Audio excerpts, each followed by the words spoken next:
Hello friends, welcome back to my channel. I'm Sarah Sunstone, and today I will be sharing 10 things that the developers of Coral Island did not tell us about the latest spring update, which is now live, so you can go ahead and download it yourself. And let me preface this video by saying the update is amazing. If you're curious about the new main content that's included, I will link my video covering all that in the description, and I would highly suggest you watch that one first if you haven't already.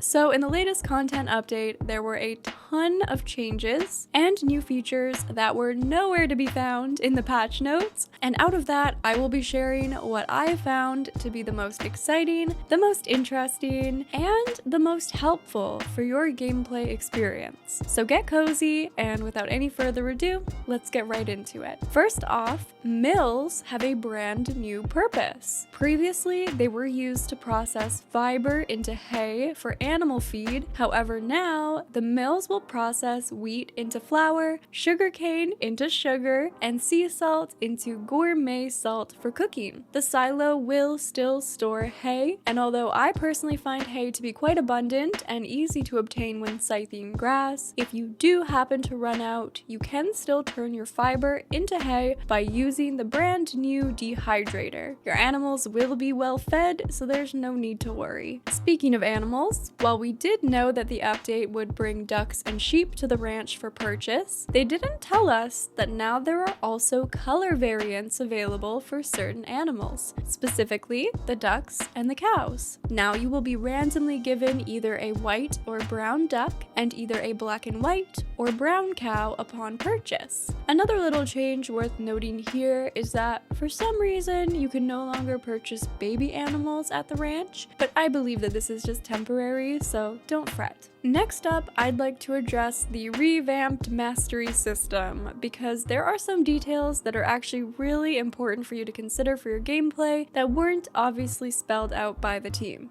First of all, when you load up your old save file, all of your perks will be reset, which is why you might feel like your character is running around the island at a slower pace than usual. The great thing about this is that for those of you who were wishing for the Crop Express perk to go away, well, you've manifested it. It's also worth noting that when you go to sleep at the end of your first day post-update, you will level up whichever skills you had boosted past level 5, which was the previous skill cap. In this version of the game, you can level up your skills in each category even further to level 8, but now you will only unlock skill points at every 2 levels, specifically levels 2, 4, 6, and 8. Now this is the most important thing about the mastery system for you to hear me on. You can only redeem 4 out of the 6 available perks within each skill set until they further increase the skill cap in a future update. I think this is incredibly important to note because you will not be able to undo your selections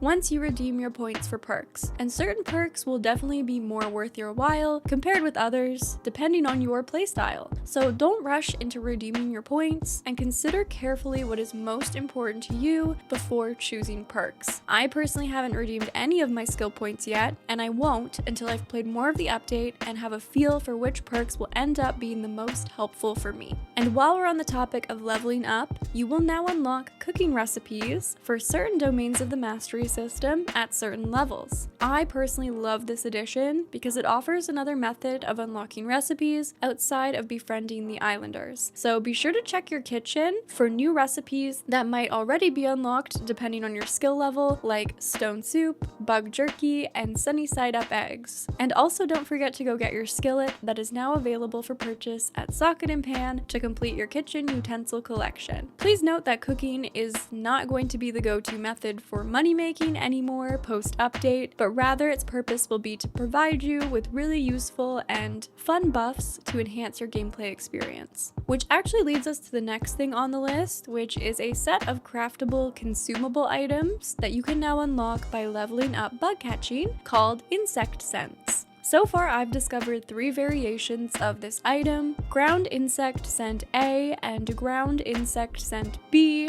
which can be used to help you catch ground insects, along with Flying Insect Scent C, which will help you catch you guessed it, flying insects. Wow, that was not easy to say. You can craft all 3 of these yourself, but once you've unlocked the recipes, you can also easily purchase them at the Beach Shack. When you eat these consumables, they will lower the awareness of the insects around you for a limited time. During my first time streaming the official update, I successfully used ground insect scent B with my quality bug net to lower insect awareness by 40% and successfully catch a widow spider, an insect that had been evading me for 3 years of in-game playtime. I did this on the first try with no bug catching perks redeemed on my mastery system at all. I was so happy. The effects for these consumables also last for a fairly substantial amount of time, so eat one before venturing on a bug catching expedition, or when you spot a rare bug that is difficult to catch or that you need for an offering on the catch altar at the Lake Temple. Which brings us to the next feature that I am super excited about. In this update, the progression of completing the altars of offerings at the Lake Temple has been changed. Instead of having to complete an entire altar before unlocking a new one, you will unlock the 2nd, 3rd, and 4th altars as you complete bundles of offerings along the way. So you can now work on all 4 altars of offerings much sooner in gameplay and have a higher chance of achieving town rank C by the winter to ensure that you can complete the winter offering bundle and unlock the greenhouse in your first year. I would like to note, however, that not all rewards for completing the altars and offerings will be implemented just yet, but you can at least start collecting the things you need and offering them once you know it's worthwhile to get those rewards, which is what I will be doing. One of the bundles that I would recommend completing as soon as you can is the Rare Artisan Offering, because it is crucial for the next thing on our list, which is that the system for winemaking has changed. So if you're like me and have plans to take Walter down, our strategy is gonna have to change. When you first boot up your save file, you might not notice the change at first if your kegs were in the midst of processing grapes before the update launched. However, upon collecting the processed wine, you will notice that it is now called apple wine. And if you try to load more grapes into your kegs, they will now make grape juice, because winemaking is now a 2-step process. You will first need to make juice with your kegs, and then you will need to unlock an aging barrel to further process the juice into wine. Eventually, the aging barrel will be a craftable item, but it will unlock at a skill level above the current cap of 8.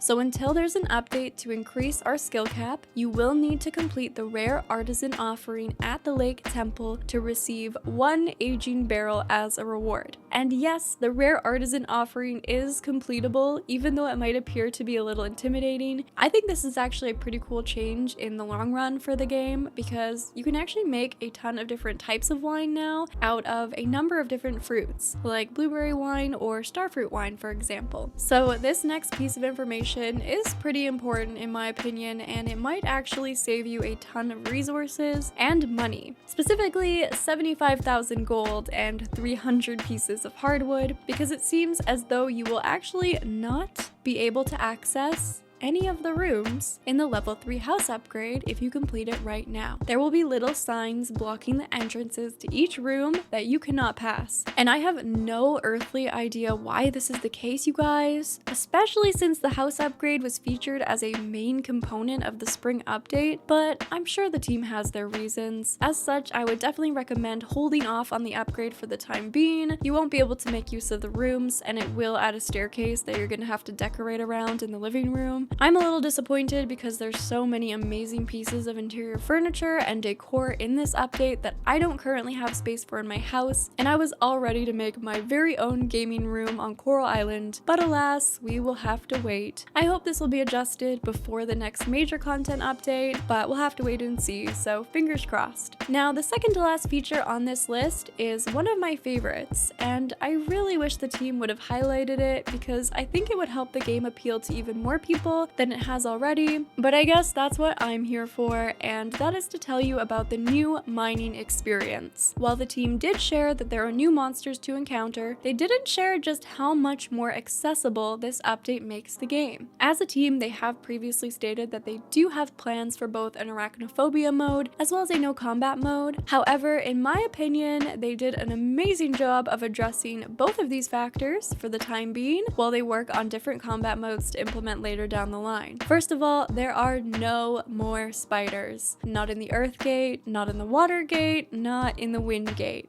None. So for those of you who are arachnophobic, you're safe. In my opinion, they've also very much tailored the overall combat experience towards those who prefer a peaceful mining experience. You will still need to use a bit of strategy, but you can go through the mines without engaging in combat with the new monsters. There are now 3 main monster types: slimes, tuku-tukus, and scullies, but I often call them bloops, mimics, and sleepies. The bloops are adorable little alien slimes, and while they will chase after you a little bit, they give up super easy and go back to minding their own business. They have better things to be doing. The tuku-tukus act as mimics for rocks and ore nodes, so if you spot them, they actually won't bother you if you don't fall for their mimics and approach them. And finally, the scullies are literally snoozing while you mine, and the sounds of your pickaxe won't even wake them up. So as long as you avoid them, they will stay asleep. Whether or not this was actually planned to be a more peaceful experience, I don't know because the team never stated anything of the sort.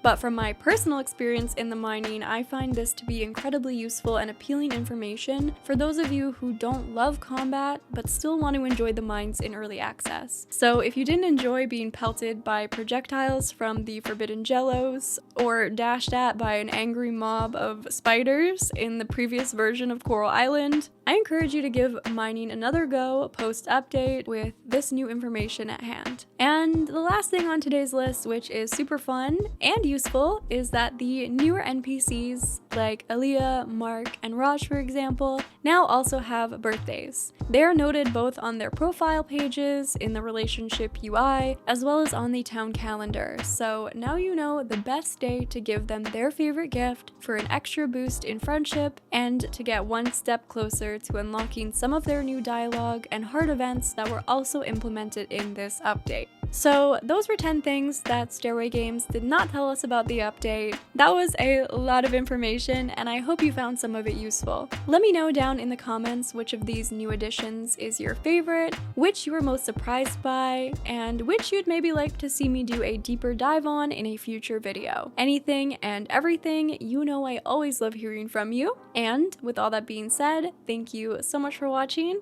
I love you all, and until next time, take care. And a very special thanks to Meredith, Formotus, Tansy, Cisco, Cheese, and Divine Raven, my beautiful Sunstone members. I love you all very much, and thank you so much for the extra support on the channel, which really helps to make all that I do possible and means the world to me.